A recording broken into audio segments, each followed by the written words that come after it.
नमस्कार। इस एक्सप्लेनर में हम सभी का स्वागत है। आज हम हिंदी व्याकरण की गहराई में उतरने वाले हैं, खासकर पार्ट्स ऑफ स्पीच पर। सच कहें तो ये एक एकदम गुड ऑल कॉन्सेप्ट है, मतलब एक ऐसा बेहतरीन और समग्र कॉन्सेप्ट जो एग्जाम की तैयारी के लिए एकदम मास्टर क्लास है। ये सिर्फ रटने वाले नियम नहीं है, बल्कि ये हमारी रोजमर्रा की बोली जाने वाली भाषा की असली आत्मा है। कभी ये सोचा है कि हम जो अनगिनत वाक्य रोज बोलते हैं, उन्हें असल में कौन से छिपे हुए नियम कंट्रोल कर रहे हैं? मतलब जब हम बात कर रहे होते हैं तो बैकग्राउंड में शब्दों का एक पूरा का पूरा अदृश्य ढांचा काम कर रहा होता है। आज हम उसी ढांचे को डिकोड करने वाले हैं और देखेंगे कि कैसे ये छोटे छोटे नियम हमारे कम्युनिकेशन को इतना परफेक्ट बनाते हैं। तो आज का हमारा एजेंडा क्या है? हमने इसे 6 हिस्सों में बांटा है। पहला, हिंदी शब्दों का परिचय। दूसरा, संज्ञा, दुनिया का नामकरण। तीसरा, सर्वनाम, संज्ञा के विकल्प। चौथा, विशेषण, विवरण जोड़ना। पांचवा, क्रिया, कार्य और प्रभाव। और छठा, अवयव, अपरिवर्तित शब्द। तो चलिए बिना देर किए शुरू करते हैं भाग 1 से, हिंदी शब्दों का परिचय, एक बड़ा विभाजन। देखिए, किसी भी वाक्य को समझने से पहले हमें ये समझना होगा कि पूरी हिंदी डिक्शनरी को हम 2 बड़े हिस्सों में बांट सकते हैं, विकारी और अविकारी। विकारी शब्द वो शेप शिफ्टर हैं जो जेंडर, टाइम या गिनती के हिसाब से अपना रूप बदल लेते हैं, और अविकारी वो एकदम चट्टान की तरह होते हैं, कभी नहीं बदलते। यही तो पूरे व्याकरण की मजबूत नींव है। अब आते हैं भाग 2 पर, संज्ञा, दुनिया का नामकरण। ये हमारे वाक्य के मुख्य पात्र हैं। संज्ञा को हम अपनी कहानी का हीरो मान सकते हैं। बिल्कुल सिंपल शब्दों में कहें तो दुनिया में जिस भी चीज का नाम है, बस वही संज्ञा है। चाहे वो किसी इंसान का नाम हो, किसी जगह का, किसी चीज का, या फिर हमारे दिल में उठने वाली कोई भावना ही क्यों ना हो। यही वो चीज है जो हमारी भाषा को असल दुनिया से जोड़ती है। इसके मुख्य रूप से 5 प्रकार होते हैं: व्यक्तिवाचक संज्ञा, जातिवाचक संज्ञा, भाववाचक संज्ञा, समुदायवाचक संज्ञा और द्रव्यवाचक संज्ञा। अगर हम सीधे उदाहरणों पर आएं, तो राम, दिल्ली या गंगा, ये सब एक विशेष पहचान बता रहे हैं, तो ये व्यक्तिवाचक हो गए। लेकिन अगर सिर्फ नदी या पहाड़ कहा जाए, तो ये पूरी कैटेगरी या जाति को बताते हैं। एग्जाम्स के लिए ना, इन दोनों के बीच का फर्क समझना बहुत क्रूशियल है। आगे बढ़ते हैं भाग 3 की तरफ, सर्वनाम, संज्ञा के विकल्प, जिन्हें हम स्टंट डबल्स भी कह सकते हैं।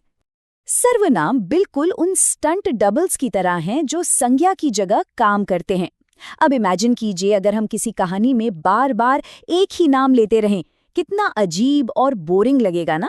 सर्वनाम जैसे मैं, तुम, वो, वाक्यों को उस उबाऊपन से बचाते हैं और हमारी भाषा को एकदम नेचुरल फ्लो देते हैं।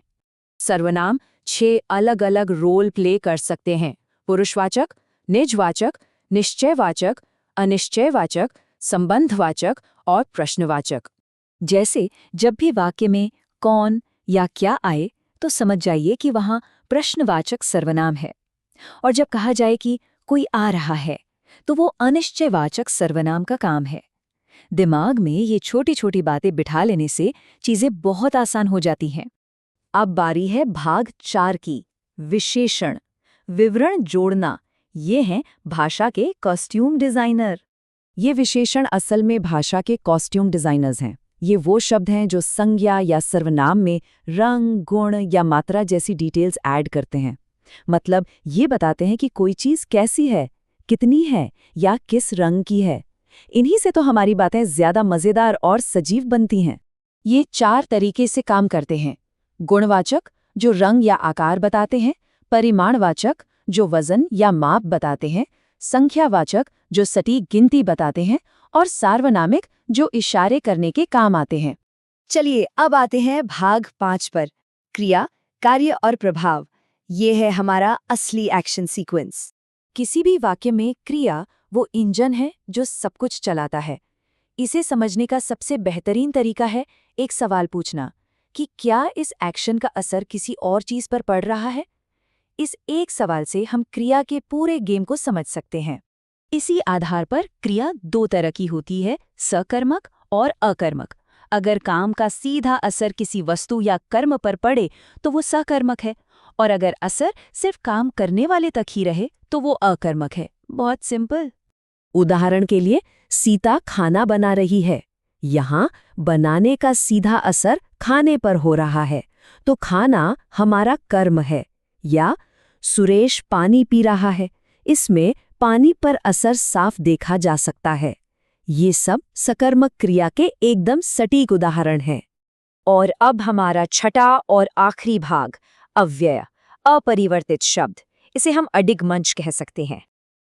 अब तक हमने रूप बदलने वाले शब्दों की बात की, लेकिन अव्यय वो शब्द हैं जो कभी टस से मस नहीं होते।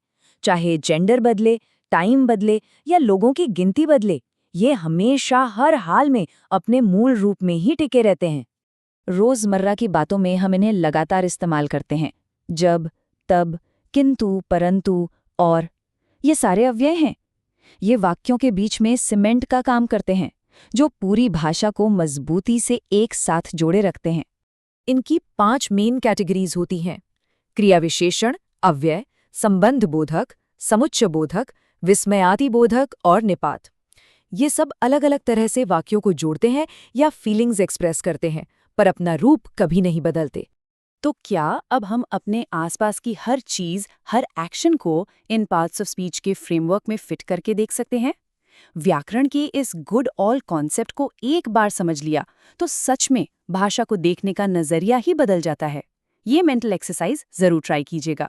इस एक्सप्लेनर में हमारे साथ जुड़ने के लिए बहुत बहुत शुक्रिया।